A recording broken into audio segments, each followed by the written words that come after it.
everybody. It's been a while since I've uploaded any videos, and lots of things have been happening, and we are about, I reckon, 3 or 4 weeks away from being able to leave here. So I've been actually staying at a friend of mine's house while I get everything ready.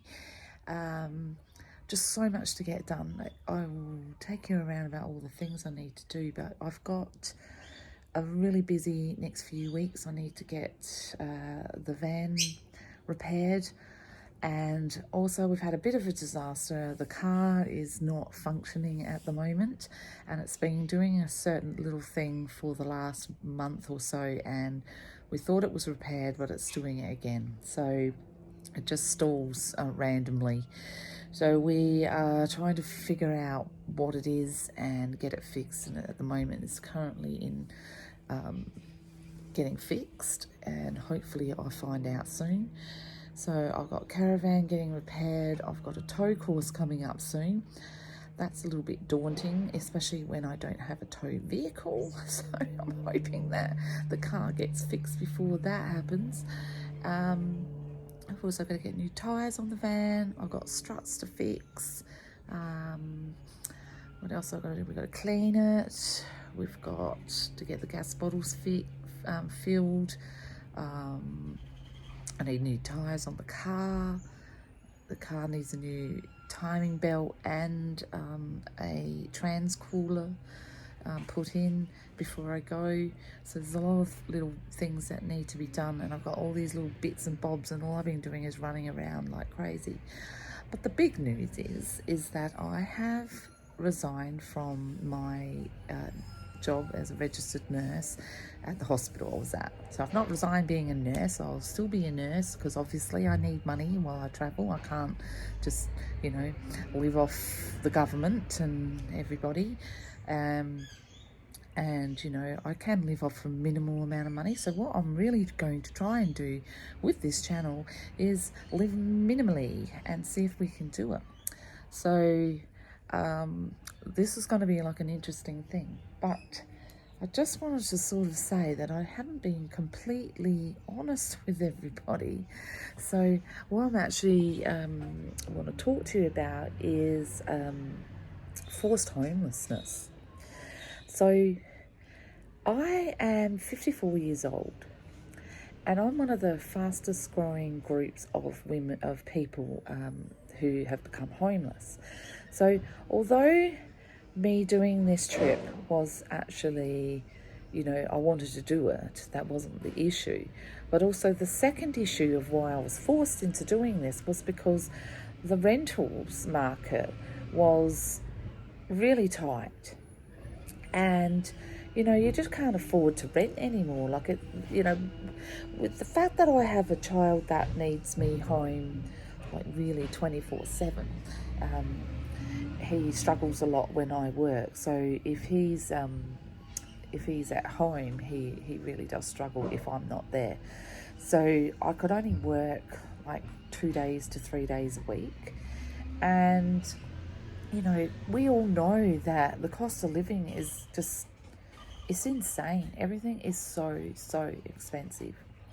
So it gets a little crazy when you do your math and you work out that actually traveling could actually be cheaper than renting or living in a house. So I'm lucky in that sense that I've been able to make that choice, but there's a lot of women out there that haven't.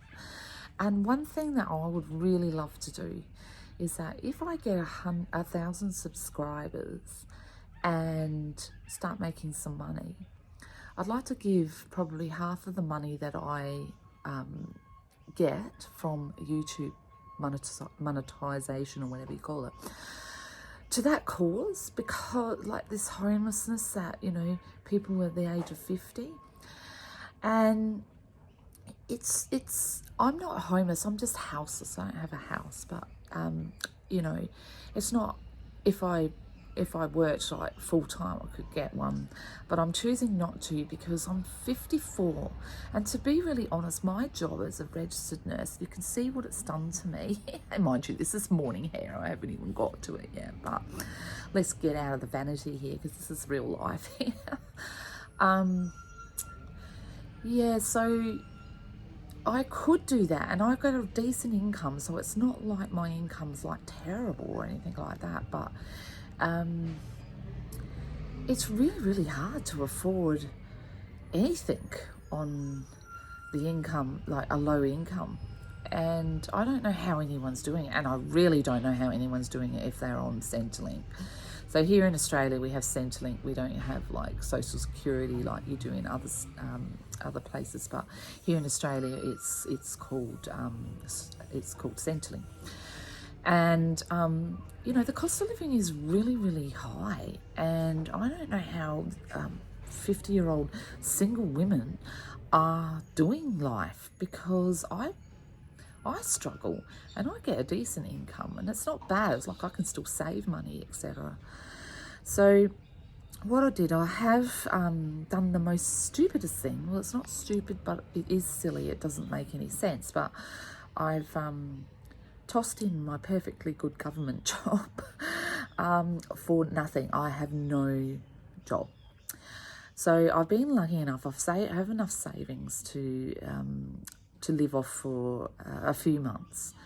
And the main reason why I've done that is because I am like burnt out. Now, there's a show called Fat, Sick and Nearly Dead. Well, that's kind of me in a nutshell. I am fat, sick and nearly dead, except I'm fat, 50, sick, jobless and nearly dead.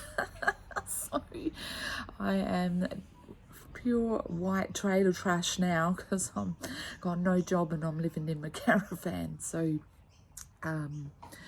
yeah, it's a circumstantial thing as well for me, because I kind of got out before I had to get out, if that makes any sense.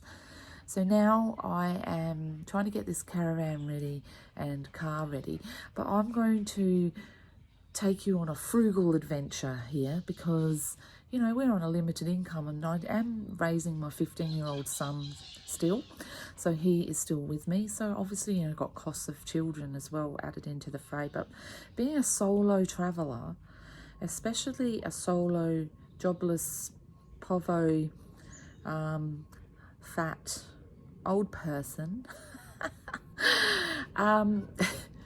it has its whole new set of problems. And also, you know, I'm not a mechanic, so with my car I always going to have to get someone to fix it. So if something goes wrong with the car, that's going to cost me.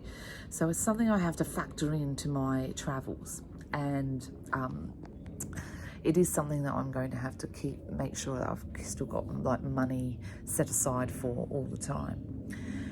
So join me in the next few weeks as I get prepared to get on the road, my ups and my downs, because to be really honest, this isn't actually a really easy life if you are thinking about the fantasy of it. Perhaps maybe you might want to rethink it. Although every single day I wake up in my caravan, I'm extremely happy. Like I absolutely love being in it. Whoopsie. I love being in my caravan. I enjoy it. And Toby has actually started to get like settled, so he's feeling a lot more better in his own skin with it.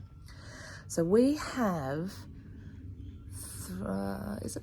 3 weeks to get ready to go, because I have a wedding at the end of February in a place called Berry, and it's on the River Murray, and I need to get everything done by then.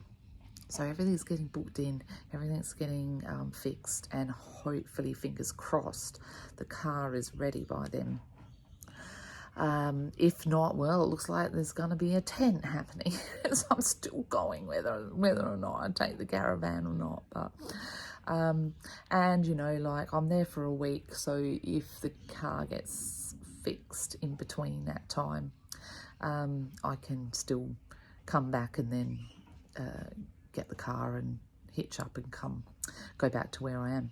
So I am a real noob at all of this, So real noob, I'm not gonna lie, I don't know anything, like all this stuff that I've been learning. So stay tuned and stay with me, and please subscribe. I'd love to have you come along, and your subscription is going to mean a lot to helping women who are struggling, because that's where I want to donate money to, is women over 50, trying to get them accommodation, trying to sort of set them up, and maybe even one day set women up with caravans and stuff so they can travel this world if they so wish. So look, you know, the world is your oyster really, and you choose what you want to do with it. So I could either choose to sort of bog myself down into depression, or I can pick myself up and use it to my advantage and get out there and kind of help people who are doing the same. So thanks for watching.